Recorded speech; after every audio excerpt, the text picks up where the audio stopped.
Uma das coisas que nos chama a atenção é por que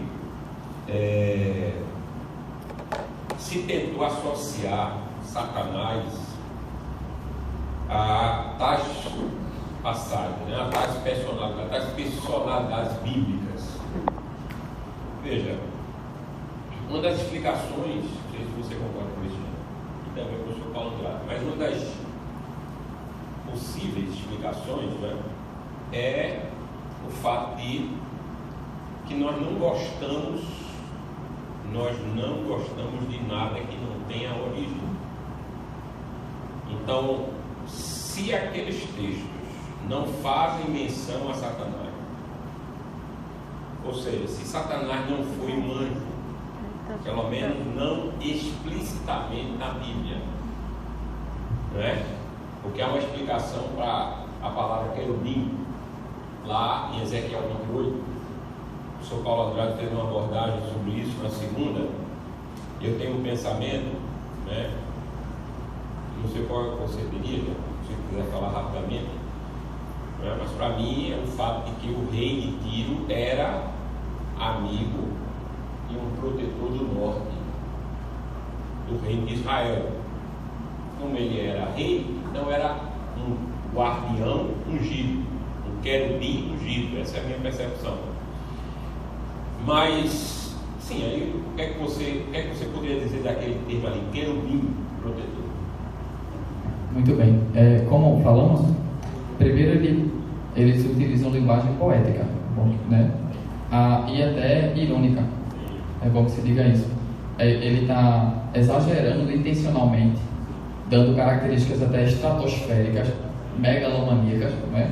que não é típico de um ser humano. Isso acontece em muitas outras passagens da Bíblia. A gente tem pelo menos um terço do Antigo Testamento de poesia, né? Mas sim, é possível que seja uma referência a como guarda protetor, mas também por essa questão da linguagem poética em si, entende? Então, qual a intenção? Uma ironia, porque ambos os reis, eles foram assim, intencionalmente maus de se colocarem no lugar de Deus, de se super valorizar ao ponto de se divinizar. E aí os autores, inspirados por Deus estão combatendo isso de uma forma irônica, de uma forma até radical, mas nesse sentido. É outra explicação também, pelo menos é que eu mais aprecio. Você veja que havia uma amizade entre o rei de Tiro e o rei de Israel, né? Davi e Irão. E quando é importante que se diga o seguinte: quando ele está falando ali com o rei de Tiro, ele não está falando com uma pessoa, com um homem, né?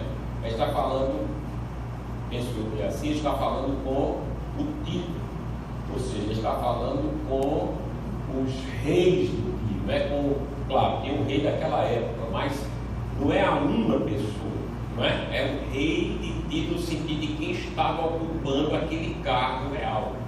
E é por isso que eu tenho essa percepção de que ali pode ser, não é, alguma alusão.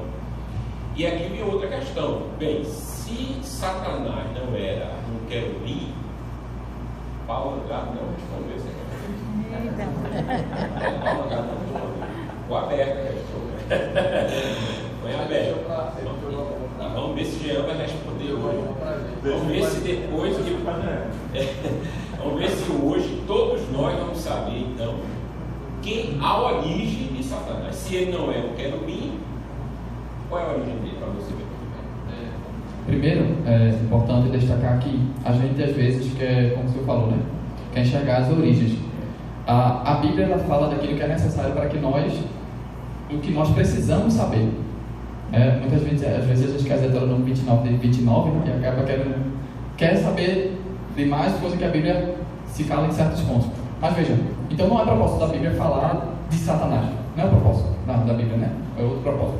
O que é necessário para a gente saber e entender sobre Satanás, a Bíblia fala. O suficiente é o principal.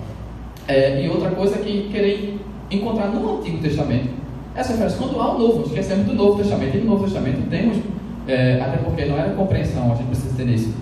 Existia um processo progressivo de revelação. E na época, as pessoas da época não tinham essa mentalidade que nós temos hoje, que os autores do Novo Testamento tiveram antes de nós, da realidade de Satanás, o que aprenderam, como eu falei.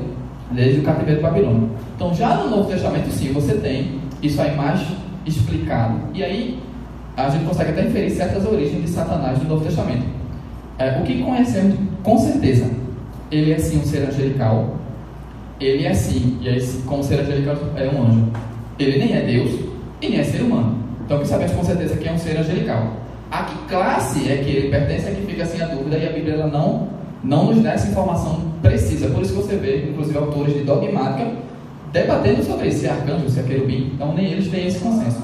Mas, com certeza, é um ser angelical, é um ser pessoal e é um ser poderoso. E é essa informação que nós precisamos, que nós necessitamos saber. Não para supervalorizá-lo, nem também para menosprezá-lo, mas para sabermos como vencê-lo com oração, com o Espírito Santo de Deus.